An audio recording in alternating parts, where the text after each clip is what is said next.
Friends, ನಾವೆಲ್ಲ ಇತ್ತೀಚಿನ ದಿನಗಳಲ್ಲಿ ಒಂದು ಒಳ್ಳೆ ಸ್ಮಾರ್ಟ್ಫೋನ್ನ ರಿಸರ್ಚ್ ಮಾಡ್ಕೋಬೇಕಾದ್ರೆ ನಮಗೆ ಒಂದು ಕಮ್ಮಿ ಬೆಲೆಯಲ್ಲಿ ಒಳ್ಳೆ ಸ್ಪೆಸಿಫಿಕೇಷನ್ಸ್ನ ಹೊಂದಿರೋ ಒಂದು ಫೀಚರ್ಸ್ಗಳನ್ನ ಹೊಂದಿರೋ ಒಂದು ಸ್ಮಾರ್ಟ್ಫೋನ್ನ ಹುಡುಕ್ತಾ ಇದ್ದೀವಿ. ಸೊ ಇಲ್ಲಿ ಮಾರ್ಕೆಟ್ನಲ್ಲಿ ತುಂಬಾ ಒಂದು ಕಾಂಪಿಟೇಟ್ ನಡೀತಾ ಇದೆ. ಒಂದು ಸ್ಮಾರ್ಟ್ಫೋನ್ ಇಂಡಸ್ಟ್ರಿಯಲ್ಲಿ ಇದು ಸ್ಯಾಮ್ಸಂಗ್ ಆಗಲಿ, ಎಸ್ ಆಗಿರಲಿ ಅಥವಾ ರೆಡ್ಮಿ ಆಗಿರಲಿ, ಇದೇ ರೀತಿಯಾಗಿ ಹಲವಾರು ಓಪೋ, ವಿವೋ ಇವೆಲ್ಲ ಒಂದು ಬ್ರ್ಯಾಂಡ್ಸ್ಗಳಿದೆ. ಬಟ್ ನಮಗೆ ಕಮ್ಮಿ ಬೆಲೆಗೆ ಒಳ್ಳೆ ಸ್ಪೆಸಿಫಿಕೇಷನ್, ಒಳ್ಳೆ ಕ್ಯಾಮ್ರಾ, ಎಲ್ಲ ಒಂದು ಫೀಚರ್, ಜಾಸ್ತಿ ಬ್ಯಾಟ್ರಿ, ಸೊ ಇವನ್ನೆಲ್ಲ ನಾವು ರಿಸರ್ಚ್ ಮಾಡಿ ಹೋಗ್ತಾ ಇದ್ವಿ. ಸೊ ಕಂಪನಿಗಳು ಕೂಡ ನಮ್ಮನ್ನು ಫಾಲೋ ಮಾಡಿ ಯೂಸರ್ ಎಕ್ಸ್ಪೀರಿಯನ್ಸ್ಗಳನ್ನ ತೊಗೊಂಡು ಫೋನುಗಳನ್ನ ರಿಲೀಸ್ ಮಾಡ್ತಾ ಇದ್ದಾರೆ. ಸೊ ಎಕ್ಸಾಂಪಲ್ ನಾವು ಇವಾಗ ಸ್ಯಾಮ್ಸಂಗ್ನಲ್ಲಿ M10, M20, M30 ಒಂದು ಮಿಡ್ ರೇಂಜ್ ಸ್ಮಾರ್ಟ್ಫೋನ್ಗಳನ್ನ ರಿಲೀಸ್ ಮಾಡಿದ್ರು. ಸೊ ಇವಕ್ಕೆ ಕಾಂಪಿಟೇಟ್ ಮಾಡೋಕ್ಕೆ ರೆಡ್ಮಿನವರು ರೆಡ್ಮಿ ನೋಟ್ಸ್ ಮತ್ತು ರೆಡ್ಮಿ ನೋಟ್ 7 ಪ್ರೋನ ಬಿಡುಗಡೆ ಮಾಡಲಾಯಿತು. ಸೊ ಇಲ್ಲಿ ತುಂಬಾ ಕಮ್ಮಿ ಬೆಲೆಗೆ ಒಂದು ಒಳ್ಳೆ ಸ್ಪೆಸಿಫಿಕೇಷನ್ಸ್ನ ನೋಡ್ತಾ ಇದ್ವಿ. ಹೀಗಾಗಿ ತುಂಬ ಜನ ರೆಡ್ಮಿ ಫೋನ್ಸ್ಗಳನ್ನ ಪರ್ಚೇಸ್ ಮಾಡ್ತಾ ಇದ್ದಾರೆ. ಸೊ ಪ್ರತಿಯೊಂದು ಬ್ರ್ಯಾಂಡ್ಗೆ ಕಾಂಪಿಟೇಟ್ ಮಾಡೋಕ್ಕೆ ಬೇರೆ ಒಂದು ಬ್ರ್ಯಾಂಡ್ ಬಂದೇ ಇರುತ್ತೆ. ಇವಾಗ ರೆಡ್ಮಿ ನೋಟ್ 7ಗೆ ಕಾಂಪಿಟೇಟ್ ಮಾಡೋಕ್ಕೆ Realme 3 ಬಂತು. Realme 3 ಕೂಡ ಒಂದು ಒಳ್ಳೆ ಫೋನ್ ಆಗಿದ್ದು, ತುಂಬ ಜನ ಅದನ್ನು ಕೂಡ ಪರ್ಚೇಸ್ ಮಾಡಿದ್ರು. ಇನ್ನು ರೆಡ್ಮಿ ನೋಟ್ 7 ಪ್ರೋಗೆ ಸದ್ಯಕ್ಕೆ ಯಾವುದು ಕಾಂಪಿಟೇಟ್ ಇರಲಿಲ್ಲ. ಅಷ್ಟರಲ್ಲಿ Realme 3 ಪ್ರೋ ಕೂಡ ಮುಂದಿನ ವೀಕ್ ಅಥವಾ ಈ ಒಂದು ಏಪ್ರಿಲ್ 1-2 ವೀಕ್ನಲ್ಲಿ ಒಂದು ಫೋನ್ನ ರಿಲೀಸ್ ಮಾಡ್ತಾ ಇದ್ದಾರೆ. ಸೊ ರೆಡ್ಮಿ ಫೋನ್ಸ್ ಯಾರಿಗೆ ಇಷ್ಟ ಆಗಲ್ಲ, ಅವರು Realme 3 ಪ್ರೋನ ಬಗ್ಗೆ ಕೂಡ ಕೆಲವೊಂದು ಲೀಕ್ ಸ್ಪೆಸಿಫಿಕೇಷನ್ಸ್ ಎಲ್ಲ ಹೊರಗಡೆ ಬಂದಿದೆ. ಸೊ ಅದ್ರ ಬಗ್ಗೆ ನಾನು ನಿಮಗೆ ಈ ಒಂದು ವಿಡಿಯೋಲಿ ತಿಳಿಸ್ಕೊಡ್ತಾ ಇದ್ದೀನಿ. ಸೊ ವಿಡಿಯೋನ ಪೂರ್ತಿಯಾಗಿ ನೋಡಿ. ಚಾನಲ್ಗೆ ಹೊಸಬರಾಗಿ ಬಂದಿದ್ದೀರಾ ಅಂದರೆ ಸಬ್ಸ್ಕ್ರೈಬ್ ಮಾಡಿ. ಫ್ರೆಂಡ್ಸ್, ನಾವೆಲ್ಲ Realme 3 ಇವೆಂಟ್ನಲ್ಲಿ ಡೈರೆಕ್ಟ್ ಆಗಿ ಮಾಜಿ ಅವರು ರೆಡ್ಮಿ ನೋಟ್ 7 ಪ್ರೋನ ಎಲ್ಲ ಒಂದು ಹೈಲೈಟ್ ಫೀಚರ್ಸ್ಗಳನ್ನ ಇಟ್ಕೊಂಡು Realme 3 ಪ್ರೋ ಕೂಡ ಇದಕ್ಕೆ ತುಂಬಾ ಕಾಂಪಿಟೇಟ್ ಮಾಡಿದೆ. ಇದಕ್ಕೆ ಅಂತ ತುಂಬ ಒಂದು ಒಳ್ಳೆ ಪವರ್ಫುಲ್ ಫೋನ್ ಬರಲಿದೆ ಏಪ್ರಿಲ್ ಅಂತ ಅಂದು ಎಲ್ಲರೂ ಅಪ್ಡೇಟ್ಸ್ಗಳನ್ನ ತಿಳಿಸ್ಕೊಟ್ಟಿದ್ರು. ಇದನ್ನು ಇವ್ರನ್ನ ಇನ್ಸ್ಟಾನಲ್ಲಿ ಫಾಲೋ ಮಾಡ್ಕೊತೀನಿ, ಟ್ವಿಟರ್ನಲ್ಲಿ ಕೂಡ ಫಾಲೋ ಮಾಡ್ತಾ ಇದ್ದೀನಿ. ತುಂಬಾ ಪೋಸ್ಟ್ಗಳನ್ನ ಮಾಡ್ತಾ ಇದ್ದಾರೆ. ಸೊ ನಾವಿವಾಗ ಒಂದೊಂದು ಲೀಕ್ಸ್ ಫೀಚರ್ಸ್ಗಳನ್ನ ನೋಡ್ಕೊಂಡು ಹೋದಾಗ Realme 3 ಪ್ರೋನಲ್ಲಿ 6.4 ಇಂಚಸ್ ಇರೋ ಒಂದು ಸೂಪರ್ AMOLED ಡಿಸ್ಪ್ಲೇನ ಕೊಡ್ತಾ ಇದ್ದಾರೆ. ಸೊ ಇದ್ರ ಬೆಲೆ ಅಂತೂ ನಿಮಗೆಲ್ಲ ಗೊತ್ತಿರ್ಬೋದು. ಇವಾಗ ರೆಡ್ಮಿ ನೋಟ್ 7 ಪ್ರೋಗೆ ಕಾಂಪಿಟೇಟ್ ಮಾಡ್ತಾ ಇದೆಯಪ್ಪ ಅಂದರೆ 14,000-15,000 ರೂಪಾಯಿ ಈ ಒಂದು ಫೋನ್ ಕೂಡ ರಿಲೀಸ್ ಆಗುತ್ತೆ. ಸೊ ಸೂಪರ್ AMOLED ಡಿಸ್ಪ್ಲೇ ಒಂದು ಸ್ಯಾಮ್ಸಂಗ್ನ A30 ಅಥವಾ ಒಂದು ಸ್ಯಾಮ್ಸಂಗ್ನ A15 ನೋಡ್ತಾ ಇದ್ವಿ. ಅದ್ರ ಬೆಲೆ 17,000-18,000 ರೂಪಾಯಿ ಆಗಿದೆ. ಸೂಪರ್ AMOLED ಕೊಡ್ತಾ ಇದ್ದಾರೆ. ಇನ್ನು ನಿಮಗೆಲ್ಲ ಗೊತ್ತಿರ್ಬೋದು Oppo K1, ಇದೊಂದು Oppo ಸಬ್ ಬ್ರ್ಯಾಂಡ್ನ ಒಂದು Realme ಅಂತ ಹಾಕೋಬಹುದು. ಸೊ Oppo K1 ಅಲ್ಲಿ ಕೂಡ ಸೂಪರ್ AMOLED ಡಿಸ್ಪ್ಲೇನ ಕೊಟ್ಟಿದ್ರು. ಅದ್ರ ಬೆಲೆ 16,000-18,000 ರೂಪಾಯಿ ಆಗಿತ್ತು. ಸೊ ಇಲ್ಲಿ ತುಂಬ ಚಾನ್ಸಸ್ ಇದೆ, ಸೂಪರ್ AMOLED ಡಿಸ್ಪ್ಲೇನ ಕೊಡುವಂಥ ತುಂಬ ಚಾನ್ಸಸ್ ಇದೆ. 14,000 ರೂಪಾಯಿಗೆ ಸೂಪರ್ AMOLED ಡಿಸ್ಪ್ಲೇ ಕೊಟ್ಟರಪ್ಪ ಅಂದರೆ ಒಂದು ಒಳ್ಳೆ ಫ್ಯೂಚರ್ ಆಗಲಿದೆ ಅನ್ಕೊಳ್ತಾ ಇದ್ದೀನಿ.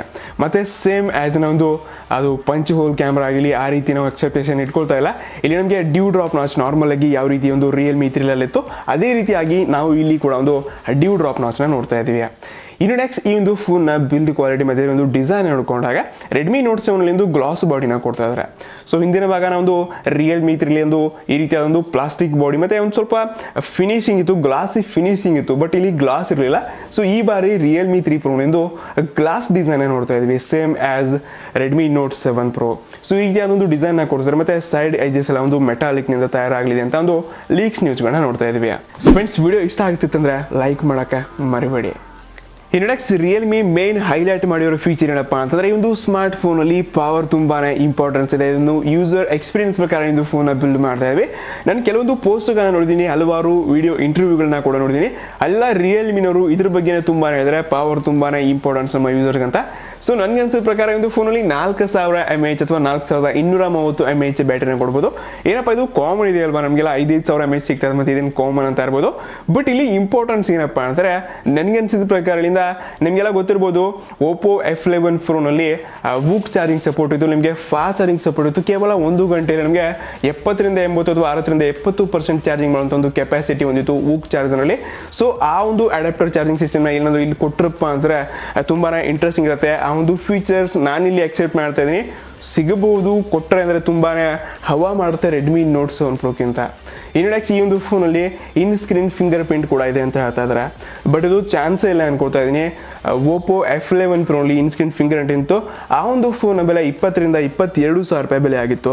ಸೊ ಹೀಗಾಗಿ ಎಲ್ಲ ಒಂದು ಎಕ್ಸೆಪ್ಟೇಷನ್ ಇಟ್ಕೊಳ್ತಾ ಇದ್ದೀವಿ ಅಂದರೆ ಪಾಸಿಬಲ್ ಆಗಲ್ಲ. ಎಲ್ಲ ಒಂದು ಫೀಚರ್ಸ್ಗಳನ್ನ ಒಳಗೊಂಡು ಯೂಸರ್ ಎಕ್ಸ್ಪೀರಿಯನ್ಸ್ ಇದು ತುಂಬ ಕೆಲಸ ಮಾಡ್ತೀವಿ ಅಂತ ಹೇಳ್ತಾರೆ. ಸೊ ಹೀಗಾಗಿ ನನಗೆ ಫಿಂಗರ್ ಪ್ರಿಂಟ್, ಇನ್ ಸ್ಕ್ರೀನ್ ಫಿಂಗರ್ ಪ್ರಿಂಟ್ ಇದೆ ಅನ್ಸಲ್ಲ. ಬಟ್ ಹಿಂದಿನ ಫಿಂಗರ್ ಪ್ರಿಂಟ್ ಅಂತೂ ಪಕ್ಕ ಇದ್ದೇ ಇರುತ್ತೆ. ಫೇಸ್ ID ಅನ್ಲಾಕ್ ಎಲ್ಲ ಕೊಡ್ಬೋದು. But in screen finger print ಸಿಗೋದು ಕಮ್ಮಿ ಅನ್ಕೊಳ್ತಾ ಇದ್ದೀನಿ. ಇನ್ನು ಈ ಒಂದು ಫೋನಲ್ಲಿ ಮೇನ್ ಮತ್ತೊಂದು ಹೈಲೈಟ್ ಅಂದರೆ ಈ ಒಂದು ಫೋನ್ನ ಪ್ರೊಸೆಸರ್. ಸೊ ರಿಯಲ್ಮಿ ಪ್ರತಿ ಸರ್ತಿ ಒಂದು ಪ್ರೊಸೆಸರ್ನ ಕೊಟ್ಟಾಗ ಹೊಸದಾಗಿ ಮತ್ತು ಫಸ್ಟ್ ನಮ್ಮದೇ ಅಪ್ಪ ಅಂತಂದು ಇವಾಗ ಹೀಲಿಯೋ P60 ಆಗಿರಲಿ ಮತ್ತು ರಿಯಲ್ಮಿ 3ನಲ್ಲಿ ಹೀಲಿಯೋ P70 ಕೊಟ್ಟರು. ಇದೆಲ್ಲ ಇಂಡಿಯಾದಲ್ಲಿ ಮೊದಲ ಬಾರಿಗೆ ಕೊಟ್ಟಿರುವಂಥ ಪ್ರೊಸೆಸರ್ ಆಗಿದೆ. ಸೊ ಇವಾಗ ನಾನು ನೋಡ್ಕೊಂಡಾಗ ಸ್ನ್ಯಾಪ್ಡ್ರ್ಯಾಗನ್ 645 ಆಗಲಿ 635 ಆಗಲಿ 675 ನಾವೆಲ್ಲ ಅದಕ್ಕೂ ಶೋಮಿ ಫೋನ್ಸ್ಗಳಲ್ಲಿ ನೋಡ್ತಾ ಇದ್ದೀವಿ.